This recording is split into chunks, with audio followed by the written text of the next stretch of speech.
tá sendo bem atípico, então assim, com bem menos chuvas do que a gente teve no ano passado. Quando eu vou fazer planejamento de uma área muito grande, por exemplo, quando eu quero saber a estimativa de quantidade de água que está sendo retirada do Rio Balsas para irrigação.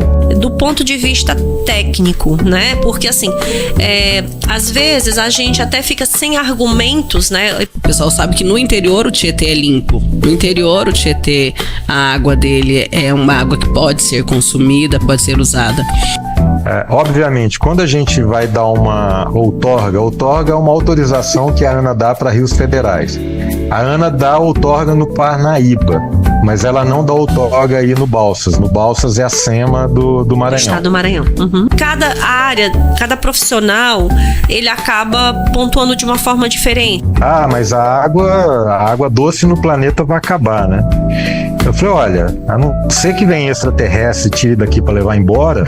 Saindo do Goiás ali, passando por dentro de São Miguel, aqueles lugares ali a gente costuma, hoje já tem muitas lavouras onde eram pastos, né? Eram áreas abertas de pasto. A Lavronorte é representante da marca John Deere, a maior fabricante de máquinas agrícolas. Lavronorte não apenas vende tratores e colheitadeiras, ela entrega confiança de que cada cliente terá o suporte necessário para maximizar sua produtividade. É como se cada máquina fosse uma extensão do próprio agricultor, projetada para enfrentar os desafios do dia a dia com eficiência e precisão. Estratégias, segurança do trabalho e ambiental é fundamental para garantir não apenas a proteção dos colaboradores, mas também a preservação do meio ambiente. É preciso adotar uma abordagem proativa, onde a prevenção é a palavra-chave. Isso envolve a identificação de riscos, a implementação de treinamentos e a promoção de uma cultura de segurança dentro da propriedade. Cordial Agro Seguros, financiamentos, consórcios. A Cordial Agro é uma empresa que se destaca no setor de seguros, financiamentos e consórcios, oferecendo soluções personalizadas para o agronegócio. Com um compromisso firme em atender às necessidades dos produtores rurais, a Cordial Agro proporciona segurança e tranquilidade, permitindo que os clientes se concentrem no que realmente importa,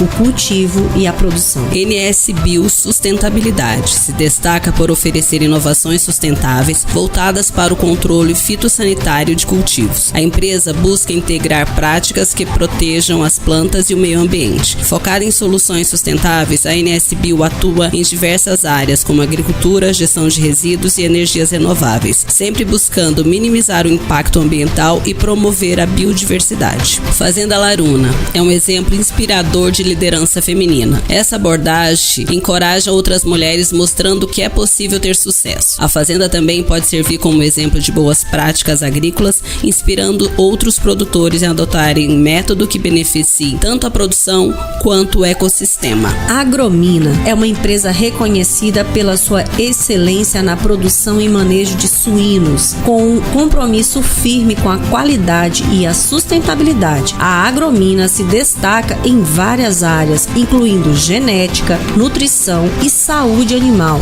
garantindo que seus produtos atendam aos mais altos padrões do mercado. Ao escolher os cortes da carne suína da Agromina, você está optando por um produto que combina qualidade, sabor e responsabilidade. Fazenda MS. A Fazenda MS é realmente uma referência em manejo de solo no Maranhão, sendo reconhecida por suas práticas agrícolas sustentáveis. A fazenda se destaca por implementar técnicas que promovem a saúde do solo. Tré Mesa e Amor, sua referência em mesas postas, foca em trazer um toque de satisfação e estilo para a mesa posta, com louças e acessórios que garantem funcionalidade e estética, trazendo um toque especial e acolhedor para cada ocasião. Com um olhar atento aos detalhes, a marca se destaca na arte de criar ambientes que encantam e proporcionam experiências memoráveis. Hunter Assessoria, sua grife de investimentos e crédito. A Hunter Assessoria se posiciona como uma grife de investimentos e crédito, oferecendo serviços personalizados para atender às necessidades financeiras financeiras de seus clientes. Com abordagem focada em resultados, a empresa busca proporcionar soluções que vão desde a gestão de investimento até a consultoria em crédito, ajudando indivíduos e empresas a alcançarem seus objetivos financeiros. Microgel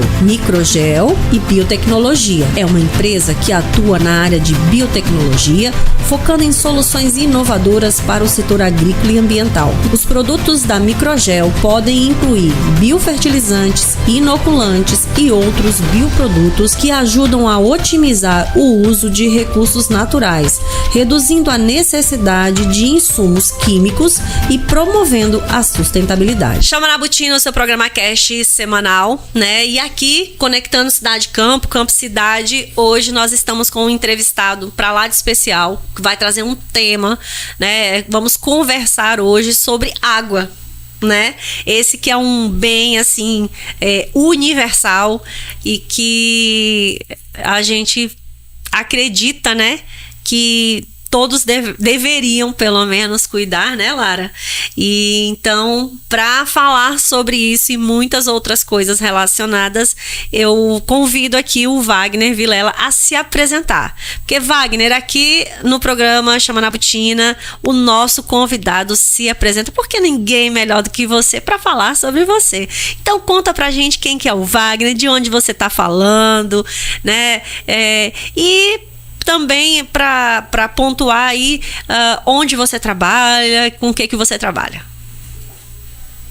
Bom, primeiro, boa tarde, obrigado pelo convite, né? Para você, Diana, para Lara. É um prazer estar aqui no Chama na Butina, né? Agradecer o pessoal da audiência também, né? E o que eu espero, né? Nem vou falar muito a meu respeito, né? Porque quando a gente fala de si mesmo, não fica muito agradável. Né, mas eu espero que a gente tenha uma conversa agradável aqui, né, para o pessoal aí de Balsas e região entender um pouco, né, da água, né, nesse contexto. Eu vou abordar mais questão, acho que produtiva da água, né, mas um pouco do meu passado, né. Então, quem chega na minha idade, que eu não vou falar agora, a gente já fez muita coisa na vida, né, mas eu tenho uma formação. Eu sou engenheiro agrícola, formado na Universidade Federal de Lavras, né, com mestrado na área de irrigação e drenagem, doutorado. Vim a Brasília por acidente, né, em 2004, e aqui eu estou até hoje trabalhando com água. Hoje eu sou especialista em recursos hídricos da Agência Nacional de Saneamento, da Agência Nacional de Água e Saneamento Básico, tá? Então, na ANA, já coordenei a área de planos, a área de gestão, instalação de comitês de bacia, né, planejamento de uso da água em bacias. Já fui coordenador geral também de políticas de irrigação no Ministério da Integração Nacional. Já fui professor universitário, já fiz pesquisa para o IBOP na rua.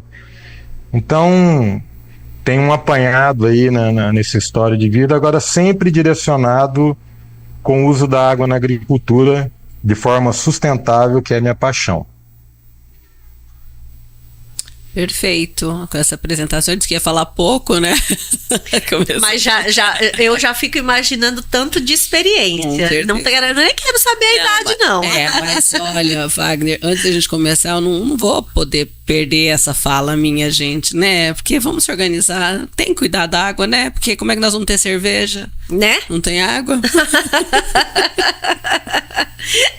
Tem que manter a produção. Não tem como. As outras bebidas dá pra rolar sem, mas a cerveja não.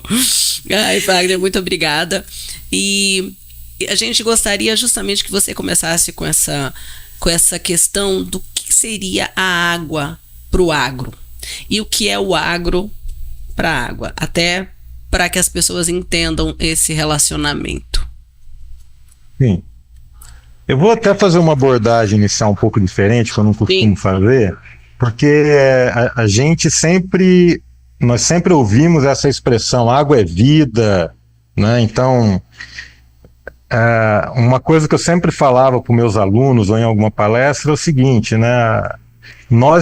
Um dos motivos que nós envelhecemos é porque nós perdemos água, né? Então a água é vida, de fato. Então A gente pega um bebê, uma criança pequena, quase metade, né, quase 75% do corpo é água. Quando a gente envelhece, já no final da vida, a gente vai descendo para quase metade. Então, um dos motivos do envelhecimento é a perda de água no corpo, né? Mas eu gosto, né, sempre de falar o seguinte: sem água nós não produziríamos nada, principalmente alimento, né? Então, a água é fundamental para o setor produtivo, tá? Não existe produção de nada, tá, sem a utilização da água. No agro, né, a água, o setor do agro hoje, ele é o maior usuário de água no Brasil. Em qualquer região que vocês possam ir, e as pessoas não têm noção, né? Aí na região de Balsas, né, tem até uns amigos meus que têm, né? O Anderson Delanora, por exemplo, aí da Associação de Irrigantes, pessoal que trabalha com pivô central, né? Um pivô central grande, ou 2 pivôs centrais grandes, ele consome na época de pico a mesma quantidade de água da cidade de Balsas inteira. E são dezenas que tem na região, né? Então, é o principal usuário de água do país, é o agro. Isso é ruim? De jeito nenhum.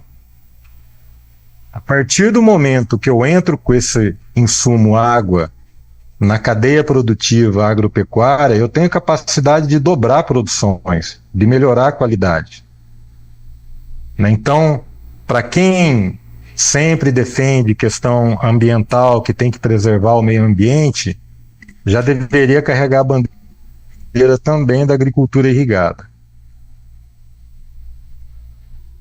tá? Porque a agricultura irrigada, ela reduz a pressão sobre fronteiras, sobre desmatamento, tá? Então, acho... Agora, tem uma questão que sempre me preocupa nesse assunto, né? A racionalidade com que se faz esse uso da água, né? Acho que esse é um ponto fundamental que eu queria deixar um recado, para que a gente trabalha muito com isso, para que essa água seja usada com racionalidade e que leva à sustentabilidade. O que é isso? É menos água para produzir mais. É isso hoje que é a agricultura moderna. É para isso que esse pessoal tem pivô central moderno, é para isso que existe hoje gotejamento em várias regiões do país. Então, acho que isso é fundamental. Então, é uma dupla que tem que dar as mãos, tá? Desenvolvimento sustentável e agronegócio. Perfeita colocação, né? Porque... assim, isso que o Wagner está falando, que eu acredito que é um ponto realmente muito importante, que é assim, ao mesmo tempo que a gente fala de uma... não seria realmente necessariamente uma paralisação, mas uma estabilização. Eu vejo até como uma estabilização em relação à questão de desmatamento, principalmente se a gente olha para a região de Cerrado, né? Então, toda essa discussão a respeito de desmatamento em regiões de Cerrado, e por outro lado a gente tem uma substituição de áreas que eram áreas de pecuária ou áreas subutilizadas que vêm sendo utilizadas na agricultura, né? Então, há uma intensificação ainda maior do uso desse solo. Então, há uma preocupação de modo geral com a questão da produtividade. Então, normalmente são produtores que estão ali preocupados com essa reposição do solo, em cuidar desse solo. Por outro lado, a gente vem com uma outra, né, há um grupo, vamos dizer assim, que o fato de se utilizar a água para dar irrigação, né, para a irrigação, nós estaríamos como se a gente estivesse jogando fora essa água. Então, assim, do ponto de vista técnico, né, porque assim, às vezes a gente até fica sem argumentos, né, e aí principalmente estou falando conhecimento técnico suficiente para argumentar a respeito do assunto, do como que acontece o processo entre a utilização da água e esse retorno dessa água para o próprio solo, se ele volta para a terra, dentro do processo físico que acontece com a água, se essa água ela se perde ou ela não se perde? Não sei se eu consegui fazer a pergunta certa, inclusive. Eu entendi. E aí eu já vou te falar do primeiro mico que eu passei em Balsas, acho que foi a primeira palestra que eu dei aí. Tá? Não vou falar quem foi a pessoa que me perguntou, que é uma pessoa influente aí na região. Ok. Mas ele não me perguntou isso na palestra, ele me afirmou. Né? Ele me afirmou que toda a água retornava para o local, né? E que essa água, por exemplo, que jogava em excesso, ela infiltrava e recarregava lençol freático. Eu sou um pouco explosivo, assim, tem umas coisas que eu não consigo ouvir e ficar quieto, né? Aí eu peguei, virei e falei para ele, olha, se algum agrônomo te falou isso, ele é um bosta de um agrônomo, né? Ele não entende absolutamente nada de irrigação. Essa água que retorna infiltrando, né? Além de você perder dinheiro com a energia elétrica, de jogar água fora, você ainda está carreando defensivo e adubo contaminando o lençol freático, tá? Então é completamente desperdiçada e ainda corre o risco de contaminar. Ele perde em várias frentes. Ele perde porque está jogando dinheiro de energia elétrica fora ou de diesel. Ele perde porque ele aplicou um defensivo ou adubou e está lixiviando, que o lençol está sendo carregado para baixo para a água. Tá? Então é perde-perde. Não tem absolutamente nada de ganho nisso daí.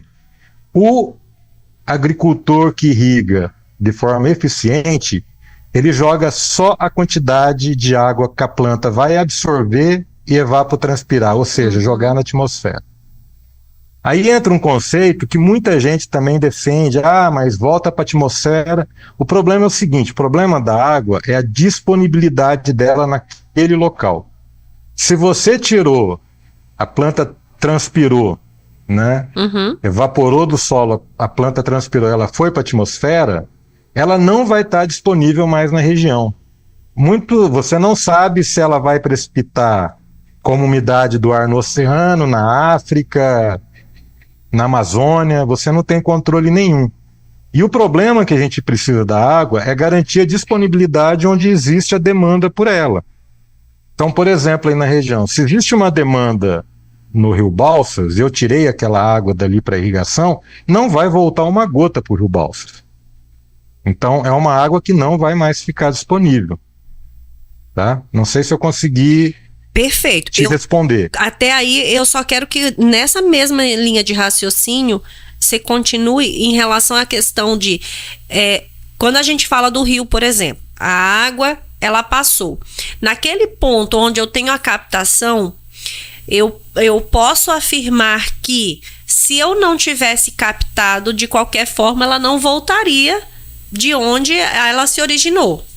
Ou eu tenho influência dessa captação em relação a esse rio? O problema é todo mundo que está para baixo, né? O Rio Balsas, por exemplo... Em termos de volume, no caso, né? Ele tem uma cadeia de usos para baixo. Ele gera energia elétrica ali na usina de Boa Esperança.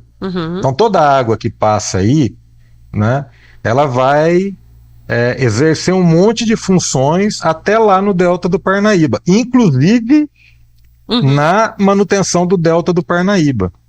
Por conta do volume que precisa chegar até lá. Isso. Então, eu falo assim, quando a gente vai defender isso num fórum que tem esse viés mais... A gente não pode mentir e nem tentar... Não, realmente, a gente usa essa água não volta. Acho que isso é uma questão. Aí, o lado que eu defendo, né? Usamos a água bem. Ao contrário de que muita gente fala, o Brasil é um dos países que tem melhor eficiência de uso de água. Tá? Pode melhorar? Pode, muito. Sim. Né? Então, eu sempre comento com o pessoal o seguinte, tem até um atlas de irrigação, né, que eu coordenei o desenvolvimento dele, que é o principal material que existe de irrigação no país. Tá? Vocês consultarem na internet, digitar atlas de irrigação, vocês vão ver um material fantástico de onde é que tem irrigação no Brasil, que tipo de irrigação. Vai aparecer a região de Balsas aí, de Riachão, como um polo importante de irrigação. Mas o que que eu falo?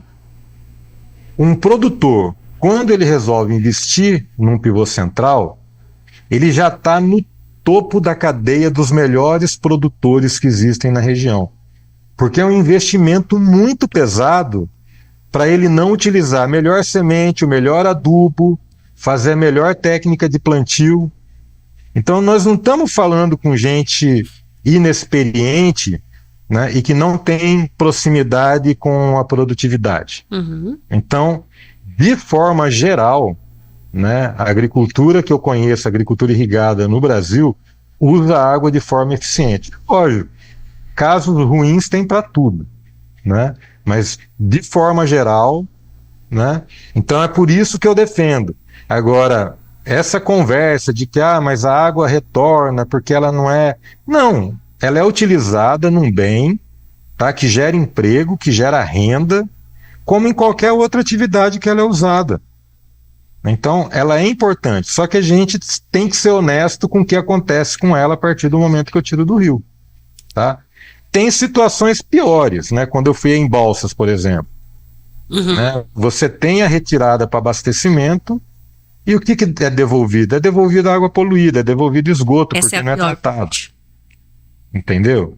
Lamentável, né? Porque aí o que tá para baixo, igual você estava falando, independente de ser uma captação, quer dizer, você tem uma captação num ponto e um ponto logo abaixo, você poderia até ter um retorno, mas é um retorno inadequado, que aí todo o resto da cadeia está sendo prejudicado. Exatamente. Você prejudica. Quando eu falo de disponibilidade de água não é só quantidade. São Paulo tem disponibilidade de água no Tietê? Não tem. Eu tenho o Tietê e o Pinheiros cortando a cidade, eu não posso usar um litro daquela água para fazer nada, né? Então a disponibilidade ela está relacionada também com a qualidade da água. Então quando eu retorno, né, um esgoto não tratado para dentro do rio, eu estou prejudicando a disponibilidade da água infinitamente mais do que uma agricultura irrigada. E aí e ainda complementando essa pergunta,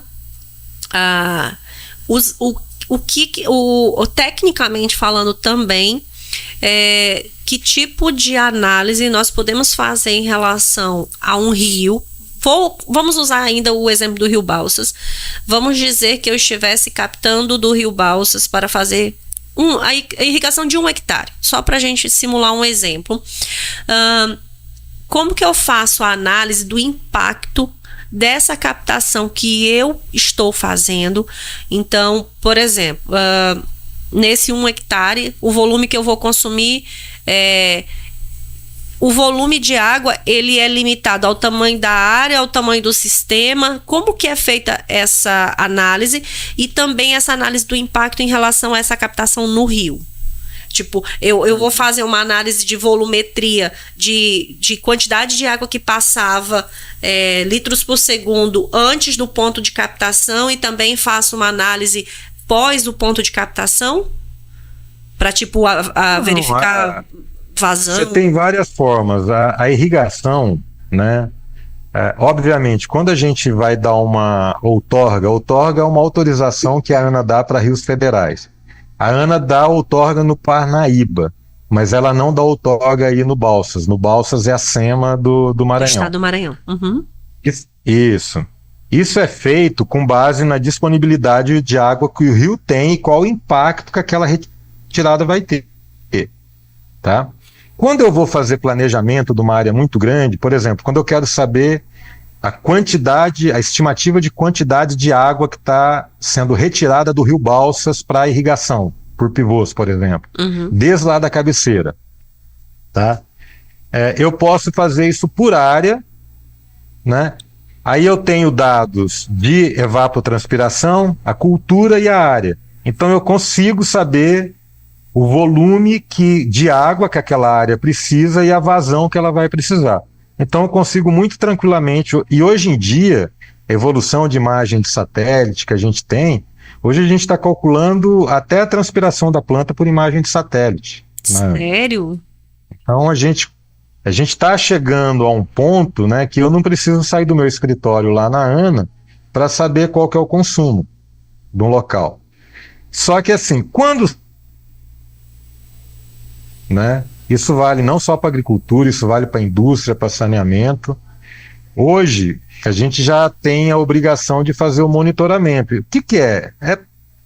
Tem aparelhos de todo tipo, mas é basicamente ter que colocar um termômetro igual esse de casa na tubulação, tá? E aí a pessoa tem que medir e informar quanto que ela está consumindo. Esse é o dado mais exato que existe.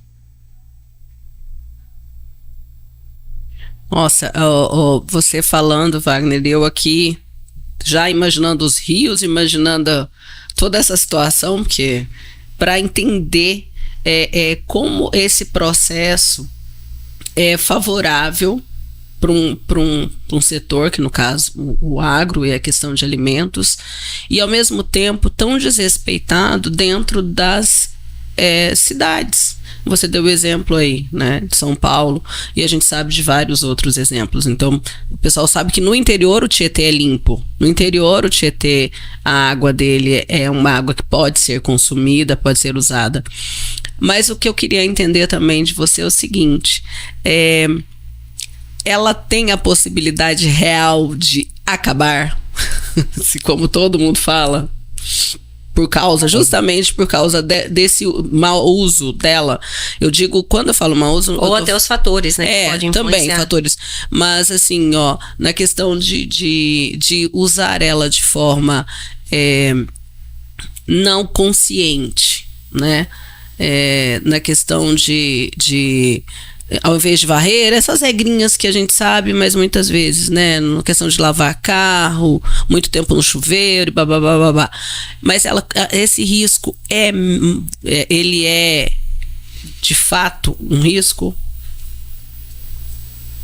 Já existe, inclusive, no Brasil e em vários países do mundo, né? Falar que ela vai acabar no planeta, né, foi uma outra grosseria que eu fiz numa outra palestra, né? Que um aluno pegou, né, aluno de doutorado uma vez, perguntou: mas a água doce no planeta vai acabar, né? Eu falei: olha, a não ser que venha extraterrestre e tire daqui para levar embora, a quantidade de água no planeta vai continuar a mesma, né? O que vai diminuir é a disponibilidade local dela, tá? E por causa da qualidade, a questão qualitativa. No Brasil, a gente tem várias áreas que a ANA controla que eu já não tenho água para quem quer. Eu estou indo semana que vem para a bacia do Rio Piracicaba, lá no... famosa música do Rio Piracicaba, que todo mundo conhece, né? Lá no interior de São Paulo. Aquela região, ela não consegue mais receber indústria nenhuma porque não tem água. Então, toda a água que tem lá, ela já não é o suficiente mais para atender as demandas que tem lá. Eu tenho várias regiões no Brasil que chega um ano mais seco, nós temos que lacrar bomba de irrigação. Lacrar bomba de indústria. Imagina o prejuízo econômico que não é isso. Né? Então, não é uma coisa... Agora, se a gente imaginar aí na região de vocês, do Maranhão, vocês estão perto de uma região de cabeceira, né, com rios aí bastante volumosos, tem uma característica aí de ter água. Se começar a usar em excesso, de forma perdulária, que eu falo, sem cuidado nenhum, talvez vocês não vejam isso acontecer, mas seus filhos podem ser que venham a ver. Entendeu? Então, isso é gradativo. Se eu falar, dava para imaginar que a Amazônia ia ter problema de sede, como teve o ano passado, que as pessoas que moram na beira do rio ficaram com o rio a 10 quilômetros de distância, sem acesso. Então, acho que nesse sentido, sim. Eu falo, quando a pessoa fala isso de forma alarmista, a água vai acabar, isso é alarmismo, né? Mas a gente tem um lado real. Então, nós já temos problemas, né, no Brasil, né, de falta de água. Aí, pertinho do Maranhão, vocês pulam o Parnaíba, vão ali para a área do semiárido do Piauí, né, aquela região de São Raimundo. Ali o pessoal não tem condição de irrigar absolutamente nada, porque lá não tem água e está diminuindo. Né? O pouco que tinha ali naquela região, os estudos que nós temos de lá, ainda está diminuindo. Tá? Agora, posso continuar? Pode. Por favor. Você é o professor. Na verdade, eu queria que nessa Não, fala... é pegar um gancho. Wagner, incluindo nessa fala, não sei se era o que você ia falar, mas assim, eventualmente até para você incluir, porque assim, a gente escuta também muito sobre vamos falar assim, que cada área, cada profissional, ele acaba pontuando de uma forma diferente. Então, por exemplo, fala-se muito que também é como se o mundo fosse cíclico, então a cada ano, anos que chovem mais, anos que chovem menos, e que isso também vai influenciar o exemplo que você até citou da questão da Amazônia. Assim, aqui em Balsas a gente percebe isso também. Por exemplo, esse ano, na região que nós plantamos, onde a gente tem propriedade, está sendo bem atípico, então assim, com bem menos chuvas do que a gente teve no ano passado.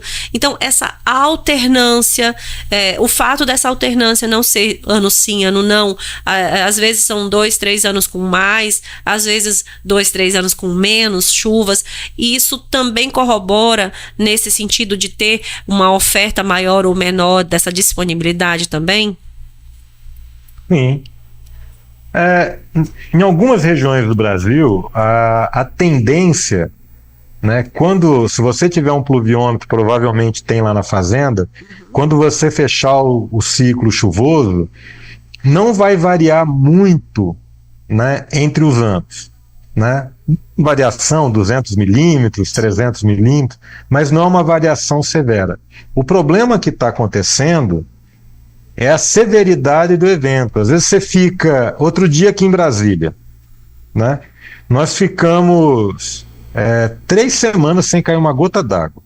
Agora, em plena época de chuva aqui. Aí teve um dia que choveu aqui do lado de casa, uma estação que tem aqui, 80 milímetros.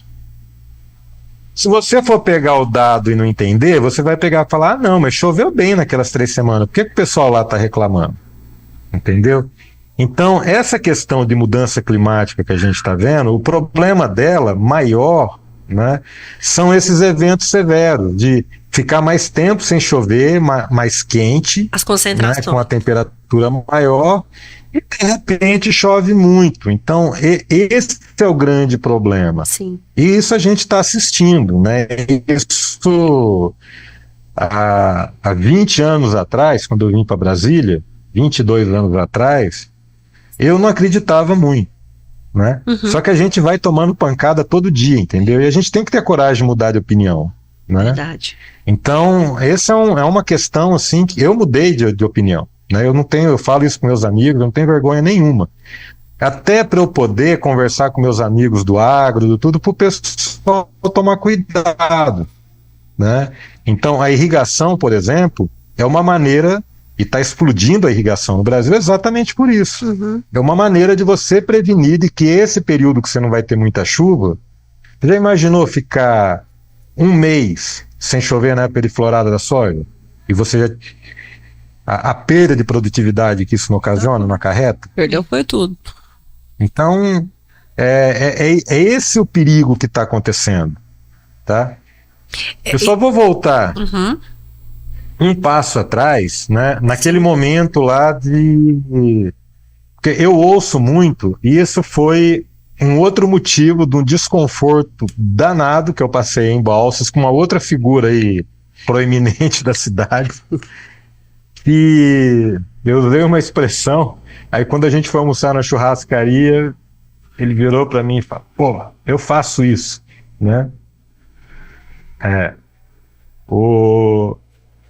A gente estava numa discussão dessa, porque tem uma cabeça, principalmente de quem não entende, para entender de água, tem muita gente que entende de irrigação, tem muita gente que entende de meio ambiente e tem gente que entende de solo. É muito difícil você encontrar com quem entende dos 3.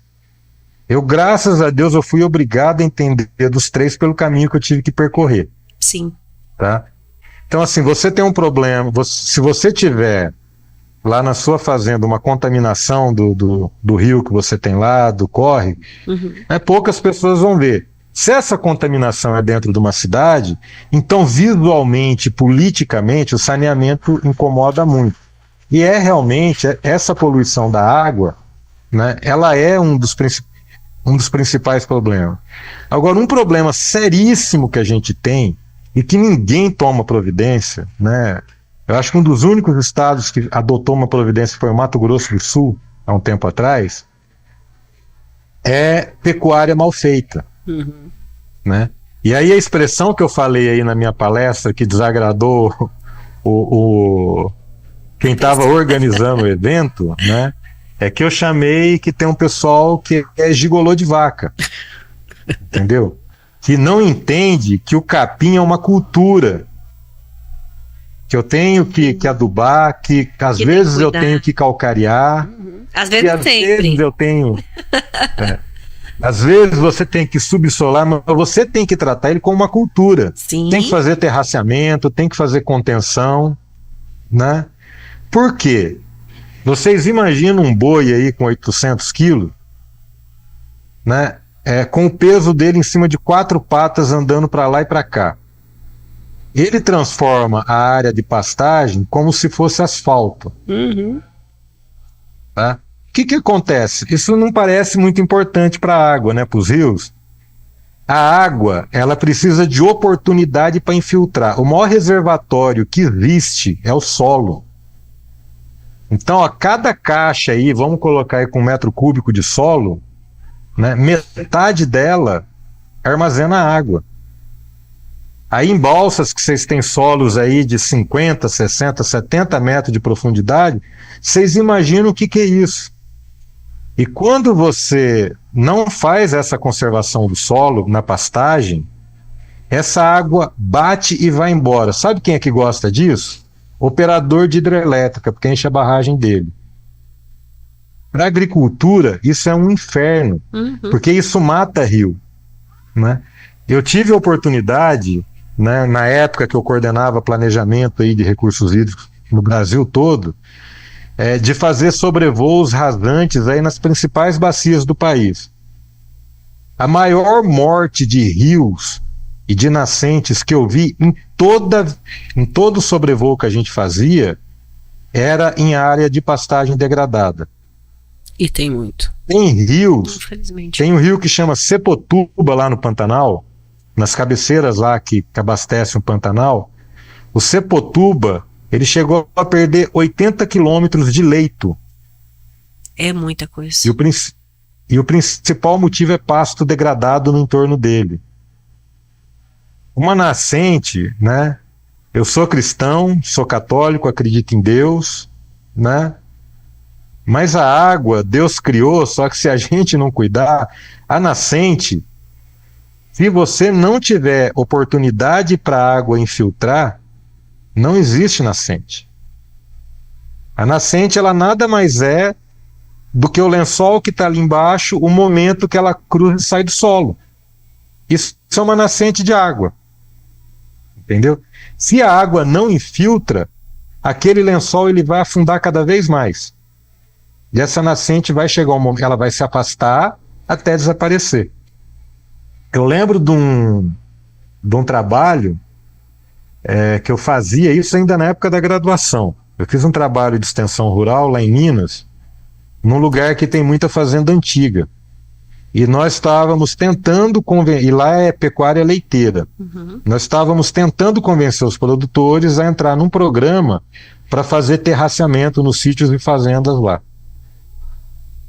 E lá tem muita fazenda, e eu sou apaixonado com isso, eu sonho um dia ter um pedaço desse num lugar desse, que a água da nascente passava na cozinha, né? Tem muito lá. Então tem muita cozinha de fazenda, de sítio antigo, que ainda tem aquele canal de água que lavava a louça, funcionava um monjolo para fazer fubá, para pilar arroz, café. E aí nessa época eu comecei a questionar o pessoal por que aquilo tudo estava parado, não tinha água. E aí os mais velhos sempre falavam, olha, A nascente do Corguinho era lá em cima da sede. Aí começou a descer, tá 1 quilômetro lá embaixo, tá lá perto do rio. Basicamente, a única diferença que aconteceu nesse lugar foi compactação de solo por causa de pastagem degradada. Entendeu? Então, isso é uma opinião minha e que é dividida com um monte de colegas que eu tenho na área, né? O principal fator de degradação da água de rios, de nascentes, é pasto degradado. Tá? Mato Grosso do Sul, governador passado, fez um programa específico de financiamento para a recuperação de pastagem. Um olhar na água. Uhum. Só que o que acontece?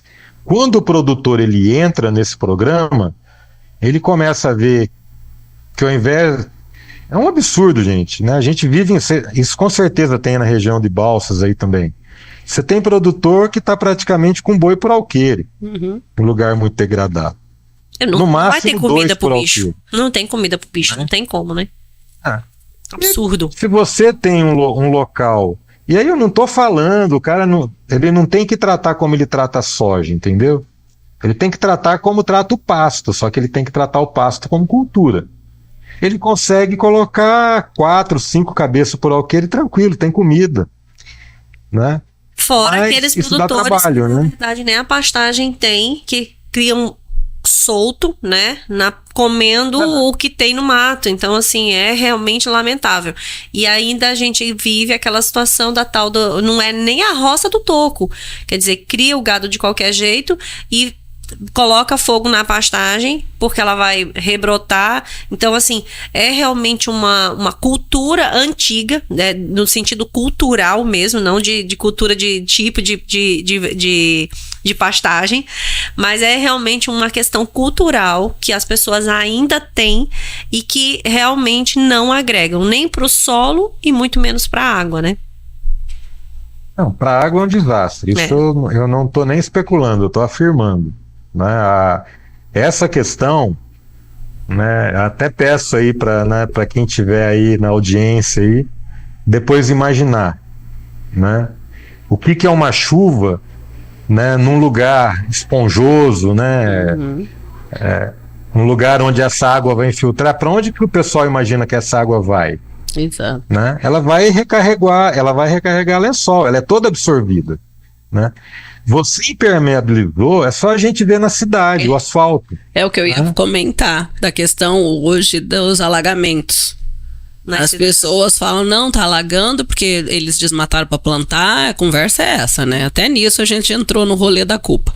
Mas não param para pensar o tanto de concreto que tem, e as pessoas não querem mais ter um pé de planta no quintal, é tudo concreto, tudo concreto, tudo concreto.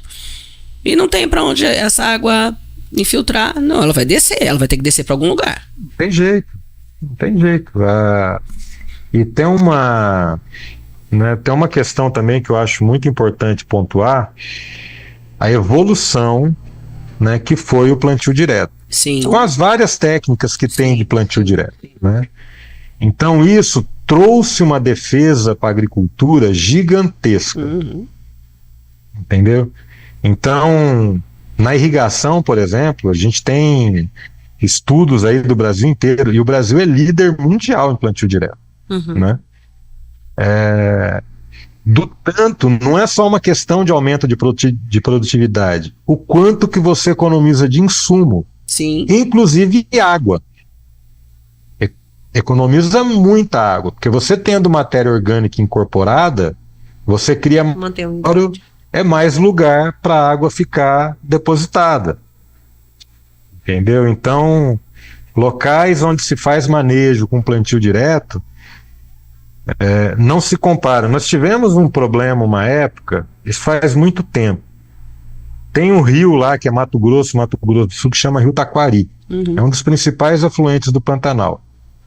E ele está todo assoreado. Ele tinha 4 metros de profundidade, ele chega hoje a 20 centímetros, 30. Nossa. Né? Então é um rio que há 30 anos atrás andava chalana, né? Hoje nem voadora com motorzinho, aquelas rabetas estão andando lá na boa parte do rio. E os produtores de São Gabriel do Oeste, que ficam no lugar em cima, na cabeceira do rio, que é uma chapada, eles sempre foram criminalizados, né, pelo assoreamento do taquari. Eu li vários artigos criminalizando. E aí teve um grupo sério que pegou a Embrapa Solos do Rio de Janeiro, Embrapa Pantanal, universidades, fizeram parceria com a Universidade da Holanda e descobriu que aquela região de São Gabriel, onde tem plantio de grãos, ela não contribuía nem com 1% do sedimento que ia para o taquari. 99% do sedimento era de pecuária degradada. Então, assim, além de não permitir que a água infiltra, ela ainda acaba carregando, é um dos principais fatores de assoreamento de rio. Levar a areia, né? Levar a terra para dentro dele de novo. Não, e fora como ele estava explicando, quem já viu, assim, de ver, não de passar de carro, né, Wagner? Com certeza você está em Brasília, saindo do Goiás ali, passando por dentro de São Miguel, aqueles lugares ali a gente costuma, hoje já tem muitas lavouras onde eram pastos, né, eram áreas abertas de pasto. Então, com certeza, você já deve ter visto ali. Eu toquei nesse assunto justamente por quê? Porque é a região do Araguaia, né, aquilo lá é tudo margeado pelo rio Araguaia, essa região que eu tô falando do Goiás. E aí você falando e me vem justamente na cabeça o tanto de pastagens que você olhava, né? O meu marido é agrônomo, ele olhava e dizia assim, gente, ó, tá faltando tal coisa nesse solo, tá faltando não sei o quê. E aquele pasto lá realmente é como se fosse uma como é que é uma desertificação. Exatamente. E aí volto a dizer, do homem pensar, né? Como é que você ganha, você tem, como o Wagner tá falando, que produtividade você tem num gado desse? Você não ganha peso, a qualidade da carne 0. Então, tu tá perdendo dinheiro. Melhor, bora arrendar, gente. Tem que cuidar, né? Tem que cuidar, mas se tu não quer cuidar, dentro. Não, e deixar bem... E deixar muito claro o seguinte, eu não estou criminalizando a pecuária, pelo amor de Deus, tá? Eu sou fã de churrasco, né? Já tô com 2 programados para esse final de semana, jamais viveria sem. Eu sou carnívoro, né? Adoro. Somos. Adoro um churrasco. Mas na verdade, eu acho que muito mais para incentivar as pessoas de que tem alternativa, né? É possível. O que a gente percebe também nessa fala, Wagner, é que o exemplo do Maranhão mesmo, né? O rebanho maranhense evoluiu nos últimos 3 anos. Absurdamente. Né? Então, de 8 para 10 milhões.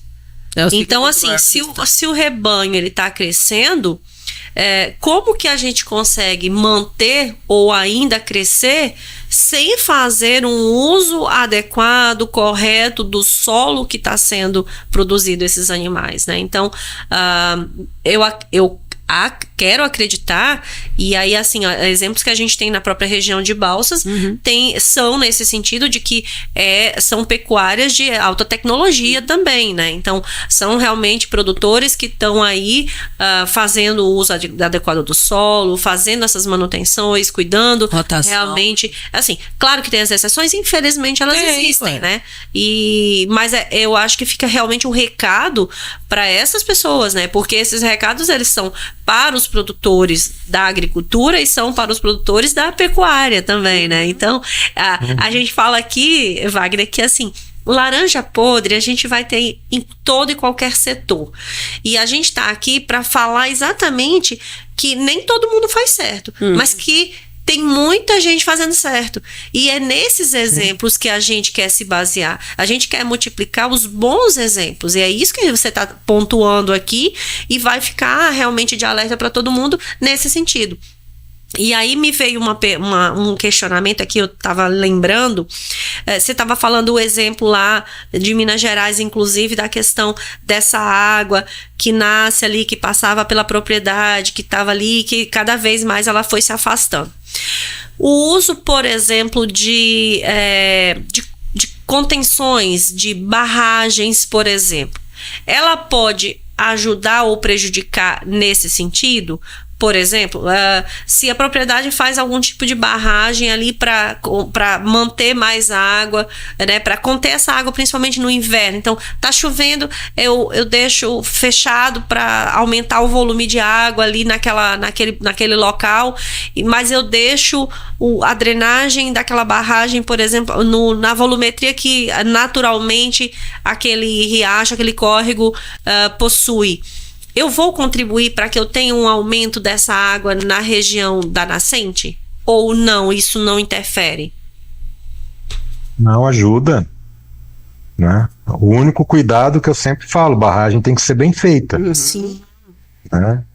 Tem que ser planejada. E aí, de novo, barragem é fundamental. Só que se você não fizer o trabalho em volta, né, principalmente com relação essa conservação de solos, a tua barragem também não vai ter durabilidade nenhuma, porque ela vai assorear. Sim. Você vai ano a ano perder volume. Mas eu sou sim defensor da construção de barragens para equilibrar esse regime hídrico, principalmente nesses tempos de que a gente está vendo essas chuvas que nunca viu, de alta intensidade. Então é uma maneira. Agora, essa alta intensidade de chuva requer ainda melhores projetos. Sim. Monitoramento efetivamente também, né? E tem muita barragem arrebentando aí Brasil afora, volta e meia. Eu teve uma época que eu estava passando numa estrada no Mato Grosso, a gente ficou parado, eu fiquei curioso.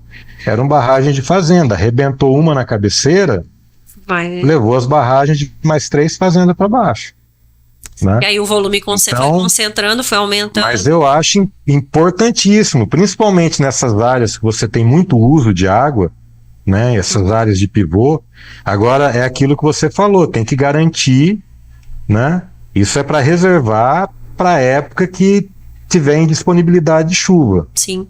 Né? Mas é para garantir aquele fluxo que passaria normalmente, que a gente chama de vazão natural. Tá? Então, garantindo a vazão natural, eu sou plenamente favorável à reservação de água. Até porque, tecnicamente, a própria instalação da barragem, ela precede de uma autorização. E essa autorização, ela vai levar em conta o estudo, que vai identificar a volumetria daquele córrego, daquele riacho, tanto, né, a montante quanto a jusante, e também em relação ao período do ano como um todo, né? Porque aí, claro, inverno, no período das chuvas, né? Inverno. No período das chuvas a gente tem um volume diferente do período que não temos chuvas. E aí, se a gente olhar aqui, por exemplo, no caso da região de Balsas, a gente tem praticamente 6 meses com chuva e 6 meses sem chuva. Então, é realmente a importância de um bom estudo para avaliar e então definir o tipo de construção, inclusive, a ser feita, né? Isso, normalmente a barragem você vai fazer o projeto dela, o tamanho dela vai ser de acordo com a quantidade de água que você precisa, né? A não ser que seja um milionário torrando dinheiro, que vai fazer uma barragem de enfeite. Não é verdade, eu tenho um amigo na Bahia que o pai dele fez uma barragem gigante lá para colocar um veleirinho para ficar andando. Uau! Né? Mas aí é outra... não é o normal, né? São as exceções. Não é o normal, mas... qualquer produtor principalmente que vai fazer uma barragem, né, ele vai planejar a quantidade que ele vai precisar de água naquele momento e no futuro. Então o local que ele vai escolher, a altura do barramento, vai ser em função do volume que ele vai precisar para utilizar. E aí o planejamento dele, o que é? Ele vai armazenar água, descontar a evaporação da água que vai ter durante o período seco, tem que sobrar aquela água natural para descer e aquele vai utilizar, por exemplo, no pivô central. Perfeito. Né? Tô tentando falar de forma simples, mas tá muito bem explicado. É basicamente isso. Tá muito bem explicado. Wagner, comitês de bacia. O que é isso? Como funciona? Como tem funcionado? E qual que é o objetivo? Para que ele serve?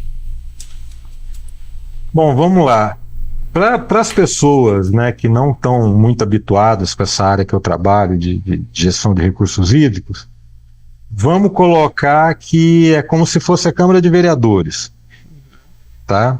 Tanto é que o apelido do comitê é Parlamento das Águas. Só que diferente da Câmara de Vereadores, o comitê ele é constituído por setores que aqueles representantes que votam, assim, só para dar um exemplo, tem lá os representantes da agricultura. Tem vagas específicas, não é igual a Câmara de Vereador, que você não tem vaga específica para segmento. No comitê tem. Eu tenho vaga para usuário, eu tenho vaga para ONG, eu tenho vaga para governo, para prefeitura. É como Então, se quem cada vai escolher? fosse, na verdade, um partido e que cada partido tem a quantidade de vagas. Só que aí os partidos teriam um número de vagas garantido. Então, Ok, desculpa. Tá? Perfeito.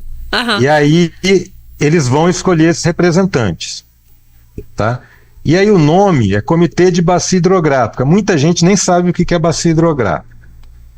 Né? Então vamos explicar de uma forma muito simples, para tentar explicar de uma forma muito simples, o que é essa bacia hidrográfica. É uma região, por exemplo, a bacia hidrográfica do Rio das Balsas. Né? É a área que toda a chuva que cai e todos os rios nascentes vão jogar essa água no Rio Balsas. Desde lá de cima, lá da Chapada das Mangabeiras, né, que ele nasce, na divisa lá com Tocantins. Aham.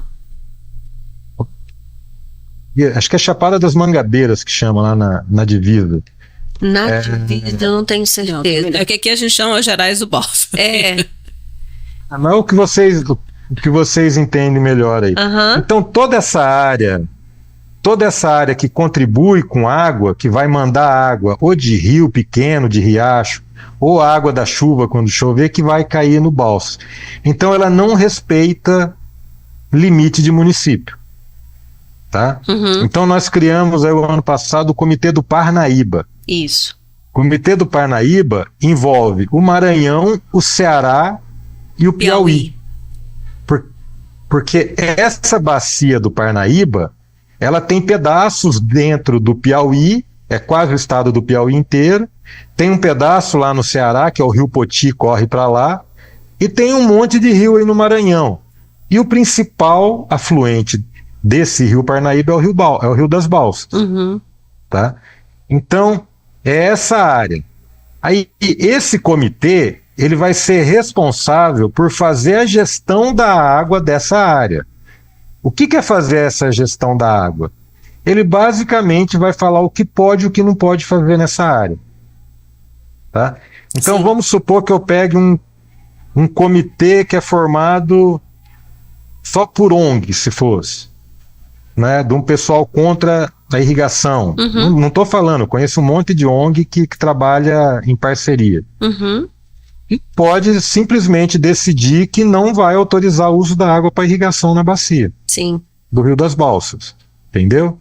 Ou seja, então, a captação direta do rio seria proibida, né? Na bacia inteira. Na bacia inteira. Ah, tá. Porque aí a decisão leva em conta ele não é. Quando eu falo que é o comitê da bacia, ele é da área toda. Ele não é um comitê do Rio das Balsas, entendeu? Pode até ter um comitê aqui da cidade, mas a gente está falando da bacia, então eu levo em conta a totalidade. Isso. Da cidade não existe, normalmente. Tá? O comitê, pela lei, tem uma lei que chama Lei das Águas, ele só pode ser feito por bacia hidrográfica ou subbacia hidrográfica, que são bacias menores. Tá? Então, esses parceiros, eles escolhem quem que vai estar ali dentro, e esse comitê que vai ser responsável, igual faz a Câmara de Vereadores, aí no município, ele vai fazer leis e vai controlar o uso da água. Então ele vai pegar, como aí é estadual, ele vai falar, ô SEMA, aqui está tendo problema de poluição, não pode autorizar mais lançamento nessa região. Então ele vai ter que fazer um planejamento do que existe, o que pode ter aí. E hoje, os comitês mais evoluídos que a gente tem no Brasil, esse que eu falei, essa região que eu vou lá em São Paulo, em Piracicaba, tem um dos comitês mais antigos lá, né? Que é o comitê PCJ, que chama Piracicaba, Capivari e Jundiaí, que são 3 rios importantes lá. Lá eles já cobram pelo uso da água. Então, o comitê tem um orçamento dele anual lá de 30 milhões que ele investe 100% nos rios de lá. Para tratamento de esgoto, para capacitação de irrigantes, para fazer os estudos, planejamentos. Então tem essa evolução. E normalmente o valor que é cobrado nesses comitês pelo uso da água no Brasil ainda é muito baixo. Né? A título de comparação, na França, que é o modelo que a gente adotou aqui no Brasil, é o modelo francês para cuidar da água. Lá na França a gente tem comitês e a agência que trabalha junto com o comitê que tem um orçamento maior do que o Ministério do Meio Ambiente. Nossa. Do país. Interessante. Então, mas eles já estão há 40 anos fazendo isso, né? E aí isso vai depender muito, quem aprova tudo isso é esse comitê. Então, tem um comitê que Brasília faz parte aqui, que é do Paranaíba, que também arrecada 20, 25 milhões por ano. Ele está comprando esse ano estações móveis com laboratório de irrigação dentro para avaliar de graça os pivôs da região. Então é como se fosse um médico da família. Eles vão na fazenda, avaliam o equipamento e deixam uma receita. Mas é um acompanhamento. Eu acho que isso é muito coerente, na verdade, do ponto de vista que, assim, olhando pela fala que pelo fato do histórico, quer dizer, a pessoa já estava captando, eu não vou simplesmente chegar e falar assim, você não vai captar mais, não é, quer dizer, tem todo um estudo, tem todo um acompanhamento, ou seja, realmente nesse período que você não vai captar porque o volume tá esse, né, então você tem as restrições, mas você consegue entender as restrições exatamente pelo histórico que existe, né? Então, você tem as informações disponíveis que realmente consubstanciam essas decisões, no caso, né? Que aí eu acredito que no caso, aqui no comitê da Bacia do Parnaíba, eu não sei em que nível nós estamos de informação para essas tomadas de decisão, por exemplo. Olha, o comitê do Parnaíba, ele está parado porque ele teve o processo da diretoria dele foi judicializado. Sim. Tá? Então vai ter que fazer uma nova eleição agora para a diretoria, né? Eu fui até consultado esses dias se valeria a pena recorrer. Eu recomendei que não, porque a gente faz uma eleição da diretoria muito rapidamente, é muito simples de se fazer. O Paranaíba já estava com mais de 2 milhões para fazer o plano, para fazer todo o estudo da região, incluindo toda essa região de Balsas. Esse dinheiro foi perdido. Nossa Senhora. Eu tô no comitê, só que tá realmente parado. Então, assim, a Ana tinha reservado só para esse ano mais de 2 milhões e mais 1,5 milhão ano que vem, mais 1,5 milhão no outro, que era só para apoiar o comitê e para fazer o planejamento de uso. Nossa. Então tem uma questão latente em Balsas que as pessoas daí, os agricultores, eles acabaram despertando para isso porque eu os avisei, né? Nós temos um planejamento de uma série de cascatas de pequenas centrais hidrelétricas aí no Rio das Balsas. E isso pode comprometer o futuro de toda a agricultura irrigada aí na região. E isso não tiver alinhado a um planejamento e uma decisão de um comitê de bacia. Porque à medida que o órgão aprova uma pequena central hidrelétrica ou uma usina hidrelétrica, essa água é garantida uma passagem de água por 35 anos para aquele empreendimento. Tá? E é uma água... Aqui perto, nós estamos com um problema aqui na bacia do São Marcos, Rio São Marcos, é a maior concentração de pivôs centrais da América Latina. Né? Quem já veio de avião aqui para Brasília, vindo aí do Maranhão, muito provavelmente, quando estava chegando aqui em Brasília, 20 minutos antes de descer, viu bolinha no chão, assim, para todo lado. Parece que uma frota de nave de disco voador desceu, né? Mas não é. É muito pivô central. E aqui eles estão limitados no crescimento por causa de uma usina hidrelétrica pequena. Uhum. Né? É um dos melhores lugares do Brasil para produzir aqui, por causa da altitude, né? Sim. Então você tem frio de noite e calor de dia, todo dia. Imagina o que é isso para soja, para o milho. Isso é espetacular. Uhum. E eles estão limitados aqui por causa desse conflito com uma hidrelétrica. Entendi. Então, é um pecado o comitê ter parado, né? Acho que a região toda perde muito, essa região de Balsas principalmente perde muito. Sim. O que a gente espera agora é que ele volte ainda esse ano e que ele retome a força dele, porque ele foi instalado muito forte, né? Tem representantes da bacia inteira, né? Aí de Balsas mesmo, acho que são 3 representantes no comitê, se eu não me engano. É um comitê bastante forte, né? O Anderson não. Quem que era? Não, do comitê da Parnaíba? Aham. Eu não vou lembrar. O Anderson é. O Anderson e a... Acho que pela ProSoja, não era? Também pela ProSoja. E quem também tava era a Ismaila? Ismaila. Eu sei que agora... Não, a Ismaila... Eu não sei se a Ismaila estava. Eu acho que é a Universidade Federal. Sim, a Universidade Federal. O nome da professora. A que a gente já entrevistou. Não é a Sandra. A Ana. A Ana. Da Universidade Federal. A ProSoja, se eu não me engano, é o Carlinhos.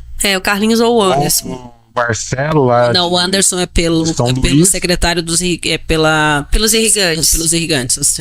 O Anderson é pelos irrigantes. Isso. Então é isso. Tá. E o Carlinhos pelo ProSoja junto com o Marcelo. Uhum. Foi uma batalha para conseguir entrar nesse comitê, porque foi muito concorrido, né? A eleição lá em teve segmento. Em Timon. Eu lembro desse dia. Então foi uma batalha essa eleição, é uma pena que ele tenha sido parado. Né? Mas até a própria ProSoja, o próprio Associação dos Irrigantes, e tem esse movimento, inclusive, pelo próprio Conselho Estadual de Recursos Hídricos, né, que também tem votação agora no mês de abril. Eu sei que tem eleição, pode se candidatar até acho que dia 3, 4 de abril, e aí deve retomar as atividades, né, em relação a esses conselhos. Tem muita coisa para ser retomada realmente. E talvez até o fato, por exemplo, localmente falando, e aí vem as questões das próprias secretarias, porque você mencionou, Wagner, quer dizer, a gente tem o Comitê das Bacias, mas independente disso, os próprios municípios precisam cuidar, né, do seu entorno, né, igual você mencionou. A gente tem uma situação extremamente grave do ponto de vista da cidade de Balsas, com o fato de eu retiro a água limpa, eu uso, mas logo após eu acabo colocando o esgoto para dentro do rio. Quer dizer, nós estamos em 2025 e a gente está cometendo um crime ambiental, e que a população está vendo isso e também precisa ter a atitude proativa de ter os cuidados também, né? Que eu acho que entra na questão do próprio resíduo, do próprio lixo, né? O como individualmente cada um de nós atua, né? Sim. E eu te falei, a minha formação toda foi trabalhar com água, solo, planta e atmosfera, né? É a área que eu venho atuando há muito tempo. E para mim é muito maluco até hoje, né? Isso é da Constituição de 88, né, que o município gerencia o solo, a responsabilidade pela gestão do solo é do município, mas ele não tem responsabilidade nenhuma sobre a gestão da água. Sério? Né? Sério, isso é constitucional. Então, onde que a gente tenta trazer os municípios? Os municípios, eles têm uma representação muito forte dentro do comitê, tanto em número de vaga, né? Então, o local, o comitê de bacia, ele serve muito para isso, né? É o local onde você junta a gestão de quem faz a gestão do solo com a gestão da água. Porque a gestão da água no Brasil é só o governo federal e os governos estaduais. Tá? E a gestão do solo, que eu falei, é do município. Então, quem faz planejamento territorial, uso e ocupação de solo, é município. E é uma discrepância. Então, Com certeza. eu tenho esperança de mudar a Constituição nesse sentido? Nenhuma. Então, a maneira, e a gente trabalhou, nós trabalhamos muito na época da formação do Parnaíba, para os municípios estarem muito representados. Só para vocês terem uma ideia, lá no Piauí, tinha 5 ou 6 vagas para município, deu 58 prefeituras concorrendo a tentar entrar no comitê. Foi uma briga boa, bonita de ver. Né? E aí é importante, porque eles têm que se articular para escolher um representante, é no voto. Eles se juntam e votam quem que vão ser os representantes deles. Entendeu? Então, é o local de você trazer gestão de solo junto com de água. O único lugar que a gente enxerga é dentro do comitê de bacia. Eu tenho outra pergunta em relação à questão do próprio comitê, que é uma pergunta, digamos que um pouco mais técnica do ponto de vista assim, da representatividade. Se for possível responder também, Wagner. Mas assim, quando a gente olha essas questões de comitê, em algum momento acontece uma coisa tipo, as instituições, as ONGs, as universidades, os municípios podem participar e ter esses representantes. Mas nem sempre esses representantes têm conhecimento técnico sobre os temas. Vamos dizer que fosse um representante lá de Balsas. Mas vamos dizer que naquele momento, quem foi o Joãozinho lá. A pessoa que teria algum conhecimento não podia ir no dia, enfim, e foi o Joãozinho, o nome que está lá no comitê representando o município, seja o Joãozinho. Mas o Joãozinho não domina aquela pauta, aquele assunto, aquele tema. Como que é isso dentro do comitê? Tem pessoas com conhecimento, por exemplo, você tem conhecimento sobre o assunto. Então, você está lá participando porque você tem conhecimento. E tem essa orientação para essas pessoas, porque em que momento, em que situação, e aí pensando na questão das decisões, para serem decisões mais justas possíveis, no sentido da justiça de equilíbrio do uso mesmo, pensando no uso sustentável e independente de questões políticas, do eu quero, eu posso, né? Então, assim, pensando realmente para um futuro de um uso mais sustentável? Então, esse é um equívoco que as pessoas normalmente cometem, viu, Diana? E não é um equívoco, é quase que um padrão, achar que um comitê tem que ter pessoas técnicas, né? É exatamente o oposto. Tá. O comitê é um ente político, né? Então, e aí, dependendo do tamanho do comitê, da representação dele, mais importante é quem tem que estar lá dentro. O que a pessoa que foi escolhida para estar lá tem que ter é um suporte técnico. Por exemplo, um representante do comitê lá pelo Piauí era o secretário de Estado de Meio Ambiente. Eu não vou imaginar que ele é um técnico exímio da área, ele é muito mais político do que técnico. Sim. Entendeu? O que quem vai escolher deveria pensar, né? Vou dar um exemplo aí para a região, né? Representação de irrigantes. Não adianta eu pegar um produtor rural ou um técnico, vou pegar um engenheiro com doutorado aí, né? E vou colocar ele para representar os irrigantes. Não adianta nada. Ele tem que dar apoio. Então, o que é importante? É você ter alguém forte, por exemplo, da ProSoja, que tem poder político e que aglutina o setor. E se vai ter alguma discussão técnica, ele desce para os técnicos da ProSoja para apoiá-lo, entendeu? Ok. Esse é o funcionamento ideal do comitê. Perfeito. Né? Muitas decisões que o comitê vai tomar, elas podem confrontar com a técnica. porque você tem interesses políticos, você tem interesse regional. Mas como eu falei da Câmara de Vereadores, né, ou da Assembleia, ou da Câmara dos Deputados, né, é um parlamento. Então quem está lá dentro, ele tanto vai ser melhor, quanto melhor a capacidade política dele de articular. Tá? Agora, se você escolhe um para representar a agricultura irrigada do Maranhão, né, e não conhece nada tecnicamente, também não tem capacidade política de articulação, o setor fez uma péssima escolha. Vai ter que esperar a próxima eleição do comitê para trocar.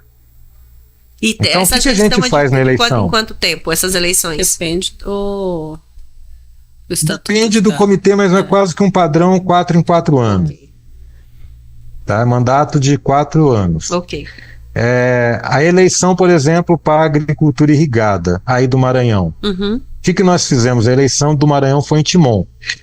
Que a gente não pode misturar Piauí com Maranhão e com Ceará. Né? Cada estado tem o seu bloco dentro do comitê. Ok. Nós trancamos o pessoal, acho que tinha 60, 50 representantes da agricultura irrigada. Nós trancamos ele dentro da sala lá. Eu saí, ainda brinquei, falei, ó, se precisar eu arrumo um revólver, uma faca e jogo aí dentro. Vocês que se virem. Daqui 1 hora eu vou perguntar se vocês têm a lista de titulares suplente. Se vocês não tiverem a lista de ter entrado em acordo, né, aí eu vou pegar e vou fazer uma eleição aberta. É assim que a gente escolhe o membro. Legal. Né? Então, quando o Anderson, por exemplo, ele foi escolhido, ele teve capacidade de se organizar nesse grupo e apareceu como uma liderança para entrar numa lista. Então, no caso da irrigação aí no Maranhão, quando a gente foi lá e pedir, eles entregaram uma lista pronta, a gente não precisou votar. Isso é o melhor dos mundos, porque quem aparece à frente, normalmente é quem se apresentou naquele momento como uma liderança do setor, entendeu?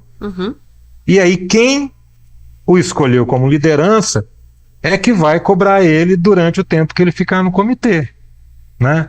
Vamos pegar esses comitês mais antigos. Estou votando para cobrança, vai aumentar o valor do metro cúbico da água para irrigação.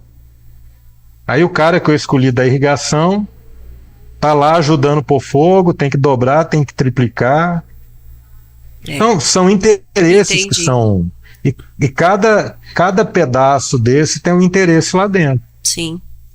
E faz todo sentido. Aí, na verdade, o equilíbrio ele vem dessa disputa de interesses de um modo geral, mas que vai trazer um equilíbrio no final. Entendi. E inclusive, quando o Wagner fala, quando foi para criar a comissão comitê do Parnaíba, foi feito um chamamento, se eu não me engano, foi no nosso programa. Sim, nós fizemos. Que foi falar da questão que era para os irrigantes se pronunciarem, porque eles iam acabar ficando de fora. Lembra que foi feito no nosso programa? Esse chamado foi feito também num dos episódios do podcast. É que a Ismaila estava, na verdade, coordenando por aqui para a participação da região. Exatamente. A gente fez A Ismaila era uma mobilizadora que nós contratamos. E aí, ela esteve no programa com a gente, que ainda foi na rádio, inclusive, né, ao vivo lá na rádio, para falar sobre esse tema. Ela justamente para ela pedir para que a gente chamasse o pessoal dos irrigantes, porque eles iam ficar totalmente fora. Senão... Só para vocês terem uma ideia, nós visitamos presencialmente os 277 municípios da Bacia do Parnaíba. É muita coisa.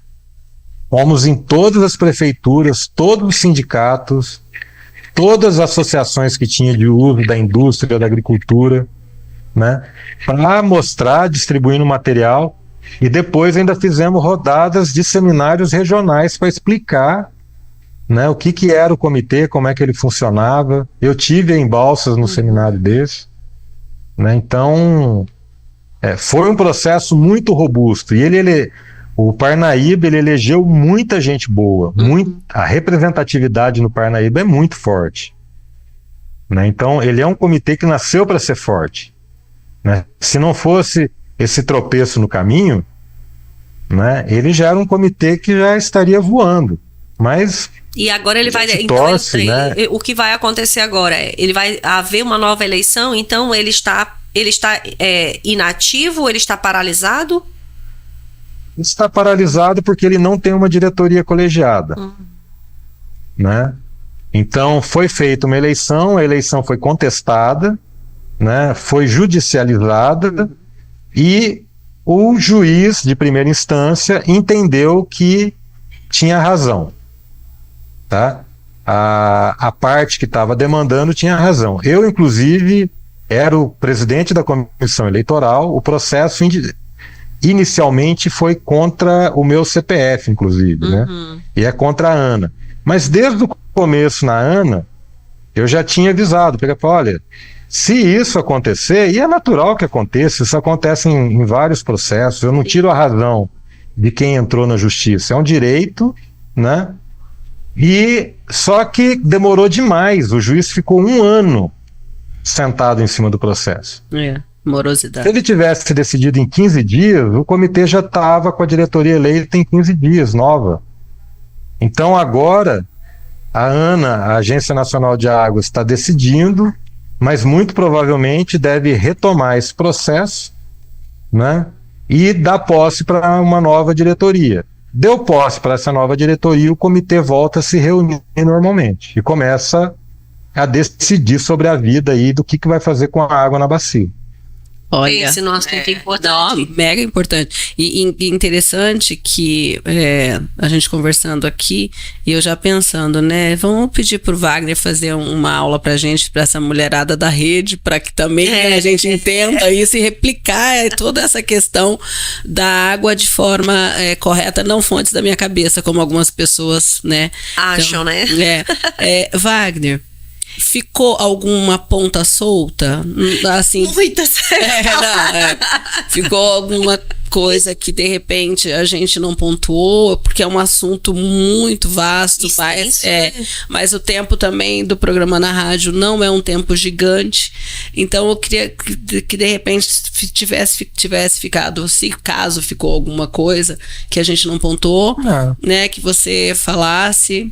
Eu acho que a gente vai ter que marcar um próximo. Eu acho que vai ter número 2. Eu tava achando que a gente ia ficar até às 6 horas batendo papo, né? Não, a gente chega. No dia a gente chega nesse patamar de 4, 5 horas de podcast. Acho que mais fácil a gente fazer vários, porque aí cada um a gente vai trazer um subtema, né, Wagner? Eu acho que vai ficar legal. Não, mas olha, vocês acertaram assim os alvos principais que eu acho que vale a pena de dar o recado aí, entendeu?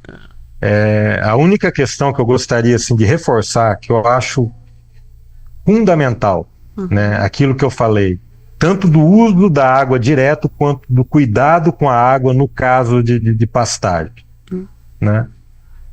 Para quem é produtor, né, irrigante, agricultor irrigante, para quem é pecuarista, né, é pensar na água como dinheiro mesmo. Sim. Entendeu? Quanto vale uma fazenda com um bom rio no fundo, com uma nascente boa? Quanto que vale uma fazenda seca? Não vale nada hoje em dia. Verdade. Tá? Quando eu falo a importância, né, do irrigante, né, ele usar água de forma sustentável, eu estou aqui pensando que com isso eu vou ajudar o meio ambiente, né, e vou ajudar a preservação da água. O irrigante, ele não precisa pensar nisso. O que ele tem que pensar quando eu falo isso para ele é que ele vai economizar adubo, ele vai economizar defensivo e a produtividade dele vai aumentar e ele vai pagar menos energia. Eu não tenho que tentar convencer produtor rural a virar ambientalista. Isso é a maior perda de tempo que existe, tá, com essas organizações, com o pessoal no Brasil. O que eu tenho que mostrar para ele, eu tenho que ter dado informação para isso, é que se ele usar de forma correta e consciente, ele vai ganhar dinheiro. Perfeito. Né? Ninguém está plantando soja para fazer benefício para o meio ambiente. Né? Então, o que eu tenho que passar é isso. E que ele tem que fazer de forma sustentável, né? Porque principalmente pela tradição das pessoas que estão envolvidas com agro, eles já estão preparando isso para filho e para neto. Uhum. E que se ele não cuidar da sustentabilidade, ele vai deixar uma fazenda muito pior para o neto dele. Ou para a neta. Sim. Né? No caso da pecuária, a mesma coisa. Quando eu estou falando que é importante ele cuidar da pastagem, é porque ele vai ter uma carne melhor e uma produtividade muito maior na mesma área dele. Né? Não estou criticando ele. Eu não vou lá, olha, você vai ajudar porque vai escorrer menos água para o rio, vai diminuir o assoreamento. Se eu chegar lá na fazenda dele com essa defesa que vai preservar o meio ambiente, esse pecuarista, ele não vai querer me ouvir mais. Só que se eu chegar para ele falando, olha, se você melhorar isso aqui, você não vai gastar muito, você vai dobrar a sua renda com gado aqui dentro. Você vai produzir uma carne de melhor qualidade, você pode conseguir até uma certificação melhor para vender mais caro ainda e aumentar a unidade animal por área, por alqueire, por hectare. Então acho que é esse recado que eu gostaria de deixar.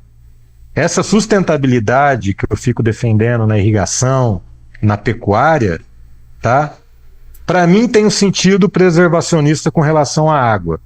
Uhum. Para o produtor, ele tem que estar ciente que ele vai ganhar mais dinheiro com isso e ele vai deixar uma propriedade mais valorizada para as gerações dele, para as gerações futuras dele. Acho que isso para mim é fundamental deixar esse recado. A fala do Wagner me lembra muito realmente a questão da sucessão. Que tipo de sucessão nós estamos falando, né? A gente está deixando uma sucessão com uma herança de verdade, com uma história, com um legado, ou eu estou deixando um tipo de problema, né? Porque isso que você trouxe aí agora realmente assim fechou com chave de ouro, Wagner. Assim, fico muito feliz com essa sua fala, porque a mentalidade do produtor rural no Brasil, ela vem mudando muito. E a geração que aí está e a que está vindo, ela realmente é diferente da que veio. Né? Então, assim como a gente tem aí toda uma história, todo um legado de pessoas que trabalharam numa época que a agricultura se fazia de uma forma completamente diferente, que era muito mais penosa e tudo, a gente hoje perpassa por uma situação, por uma agricultura muito mais tecnológica, e igual você inclusive mencionou na fala sobre conseguir ver e obter dados sentado aí no escritório em Brasília, mas você consegue enxergar o Brasil inteiro. Né? Então, os dados eles estão disponíveis e ao mesmo tempo, se eu faço o uso adequado, correto, o quanto eu consigo prolongar, né, a vida útil mesmo daquela área, daquela propriedade, daquele riacho, né? Então, as contribuições que a gente pode fazer. E eu aproveito, inclusive, para lembrar, né, aos produtores rurais de Balsas e da região, dentro da ProSoja a gente tem, inclusive, um projeto, né, que é o Adote uma Nascente, que tem realmente essa preocupação, esse viés prevencionista de não só da conservação, mas da manutenção e da recuperação. Então, se você está numa propriedade, se você vive próximo de uma propriedade rural onde há ou havia uma nascente ou um córrego, você também pode contribuir nesse sentido, quer dizer, aprender, né, buscar informações. Na ProSoja tem as ferramentas, né, para que você possa, inclusive, transformar esse ambiente, né? Hoje a gente tem, inclusive, ONGs também que podem contribuir nesse sentido. Então, eu fico muito feliz, Wagner, com essa sua fala, porque vem realmente agregar, né? E aí não só para o produtor agricultura, mas para o produtor pecuarista também tem muito para acrescentar aí para todo mundo. Wagner, eu fico muito feliz, assim, realmente foi muito além do que eu estava realmente imaginando, assim, eu já tinha referência sua, mas assim, foi um bate-papo muito gostoso, muito suave, muito na linha do que a gente esclarecedor, né, Lara? Esclarecedor, né? Trazer sempre informação, como ontem a gente estava conversando a respeito, que as pessoas não sabem ou acham que sabem porque deu um Google ou uma outra coisa, e é bom você falar com quem realmente entende, quem está dentro da questão da própria Ana. E é Ana, né? Não é Ama, não, é Ana. Ana, Agência Nacional das Águas. E então, muito obrigada, né? Você com certeza tem muitos afazeres, e por ter tirado esse tempo para bater esse papo gostoso com a gente. Obrigada mesmo. Eu quero agradecer, né, a você, Diana, Lara. Eu acho que, como servidor público federal, um dos papéis mais nobres que eu tenho é disseminar o conhecimento que eu tive, a experiência que eu tive. Eu acho que isso deveria ser uma obrigação de todo servidor quando tem oportunidade. Então, esse tempo, para mim, né, ele entra como prioridade aí nos meus gastos de projeto, tá? Maravilha. E vou deixar para vocês aí depois a indicação. Sim. Eu vou deixar de uma pessoa, tá? Que é a Jordana Girandello. Ela é representante na CNA que trata desse assunto de águas no Brasil todo. Então, se vocês vão fazer um evento para as mulheres do agro, né, e na ProSoja, eu acho que ela é a pessoa perfeita, porque ela vai ter um lado aí até melhor posicionado do que o meu, né, mais liberdade para falar com vocês até, tá? E eu acho que assim, é uma pessoa que eu admiro muito, é uma mulher do agro forte. Maravilha. Né? Ótimo. A gente agradece. E eu vou reforçar, o Wagner falou no começo da nossa entrevista aqui sobre o site, né? Então, o site que é www.ana.gov.br. Lá vocês vão encontrar Atlas Irrigação. Ou se vocês colocarem num site de busca Atlas Irrigação, Ana, vocês vão ser direcionados, como eu fiz aqui na pesquisa, e já foi direcionado automaticamente. Tem um conteúdo brilhante, tem muita informação, e vocês podem aí se aprofundar e ter mais informações, mais conhecimento a respeito do tema. Wagner, mais uma vez, muitíssimo obrigada pela sua participação aqui no Chama na Botina. E é isso, gente, mais um programa, né, chegando ao fim. Você pode acompanhar não só este episódio, mas todos os nossos episódios através das nossas redes sociais, né? Então, disponível aí no YouTube, Instagram, Facebook, SoundCloud, Spotify e pela Rádio Boa Notícia todos os sábados de 8 às 10. É isso. Até mais. Tchau, tchau. Tchau. A Lavronorte é representante da marca John Deere, a maior fabricante de máquinas agrícolas. Lavronorte não apenas vende tratores e colheitadeiras, ela entrega confiança de que cada cliente terá o suporte necessário para maximizar sua produtividade. É como se cada máquina fosse uma extensão do próprio agricultor, projetada para enfrentar os desafios do dia a dia com eficiência e precisão. Estratégias, segurança do trabalho e ambiental. É fundamental para garantir não apenas a proteção dos colaboradores, mas também a preservação do meio ambiente. É preciso adotar uma abordagem proativa, onde a prevenção é a palavra-chave. Isso envolve a identificação de riscos, a implementação de treinamentos e a promoção de uma cultura de segurança dentro da propriedade. Cordial Agro Seguros, financiamentos, consórcios. A Cordial Agro é uma empresa que se destaca no setor de seguros, financiamentos e consórcios, oferecendo soluções personalizadas para o agronegócio. Com um compromisso firme em atender às necessidades dos produtores rurais, a Cordial Agro proporciona segurança e tranquilidade, permitindo que os clientes se concentrem no que realmente importa, o cultivo e a produção. NS Bio Sustentabilidade se destaca por oferecer inovações sustentáveis voltadas para o controle fitossanitário de cultivos. A empresa busca integrar práticas que protejam as plantas e o meio ambiente. Focada em soluções sustentáveis, a NS Bio atua em diversas áreas, como agricultura, gestão de resíduos e energias renováveis, sempre buscando minimizar o impacto ambiental e promover a biodiversidade. Fazenda Laruna é um exemplo inspirador de liderança feminina. Essa abordagem encoraja outras mulheres, mostrando que é possível ter sucesso. A fazenda também pode servir como exemplo de boas novas práticas agrícolas, inspirando outros produtores a adotarem um método que beneficie tanto a produção quanto o ecossistema. A Agromina é uma empresa reconhecida pela sua excelência na produção e manejo de suínos, com um compromisso firme com a qualidade e a sustentabilidade. A Agromina se destaca em várias áreas, incluindo genética, nutrição e saúde animal,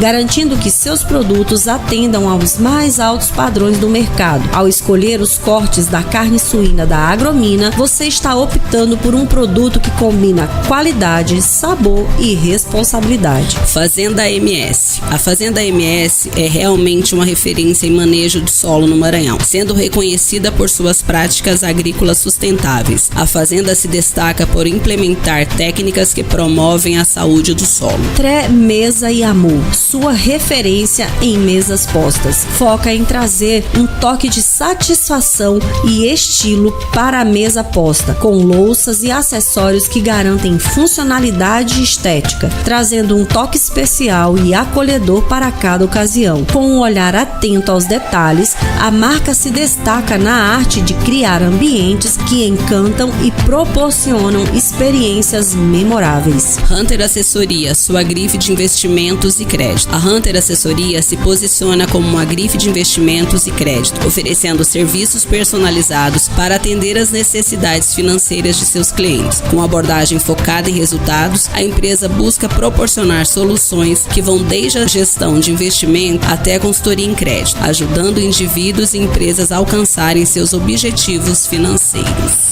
Microgel e biotecnologia. É uma empresa que atua na área de biotecnologia, focando em soluções inovadoras para o setor agrícola e ambiental. Os produtos da Microgel podem incluir biofertilizantes, inoculantes e outros bioprodutos que ajudam a otimizar o uso de recursos naturais, reduzindo a necessidade de insumos químicos e promovendo a sustentabilidade.